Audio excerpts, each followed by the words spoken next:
আসসালামু আলাইকুম, আমি মিশাখা। আজকে আমি খুব প্রয়োজনীয় একটা রেসিপি শেয়ার করব, আর সেটা হলো ক্রিম চিজ কেকের জন্য। Cream cheese frosting, cheese cake সহ নানা রকমের ডেজার্ট বানাতে, আবার অনেক রকম রান্নায়ও এই ক্রিম চিজটা ইউজ করা হয়। কিন্তু যে ক্রিম চিজটা বাজারে কিনতে পাওয়া যায় সেটা অনেক এক্সপেন্সিভ, আবার সব জায়গায় পাওয়াও যায় না। চলুন দেখে নেই কিভাবে বাসায় কম খরচে ক্রিম চিজটা বানিয়ে নেওয়া যায়। এখানে নিয়েছি 2 লিটার লিকুইড দুধ। দুধটা আমি ফুটিয়ে নিব। দুধটা ফুটতে থাকলে আমি এখানে দিয়ে দিব 5 টেবিল স্পুন লেবুর রস। লেবুর রস দেওয়ার সময় চুলার আঁচ কমিয়ে অল্প অল্প লেবুর রস দিতে থাকবো আর নাড়তে থাকবো। লেবুর রস দেওয়ার সাথে সাথে দেখবেন দুধের ছানার অংশ আলাদা হতে শুরু করবে। সবটুকু লেবুর রস দেওয়া হয়ে গেলে দেখবেন দুধের ছানা আর পানিটা আলাদা হয়ে যাবে, আর পানির রংটা হালকা সবুজ রঙের দেখাবে।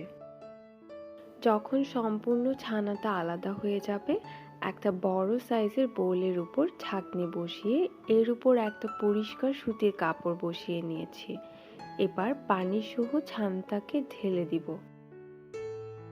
এবার এটাকে 30 মিনিটের জন্য এভাবে রেখে দিব, যাতে ছানাতে যে পানিটা আছে সেটা আলাদা হয়ে যায় আর ছানাটাও ঠান্ডা হয়ে যায়।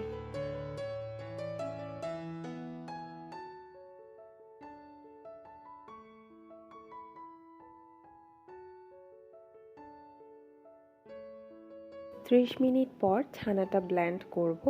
ছানাটা একেবারে স্মুথ করে ব্লেন্ড করতে হবে। আমি সবটুকু ছানা ব্লেন্ডারে নিয়ে ব্লেন্ড করে নিচ্ছি।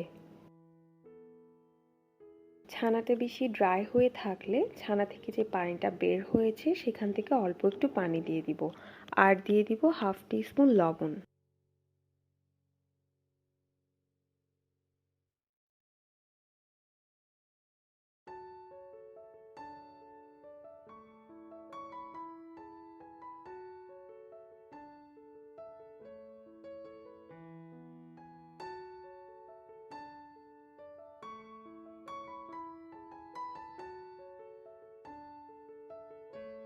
ব্লেন্ড করে নেওয়ার পরে এটা এরকম স্মুথ আর ক্রিমি হয়ে যাবে।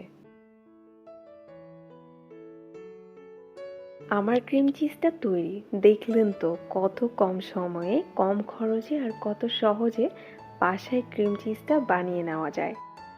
আর হ্যাঁ, এই ক্রিম চিজটা একটা এয়ারটাইট বক্সে নিয়ে 1 সপ্তাহের জন্য ফ্রিজে রেখে ইউজ করতে পারবেন।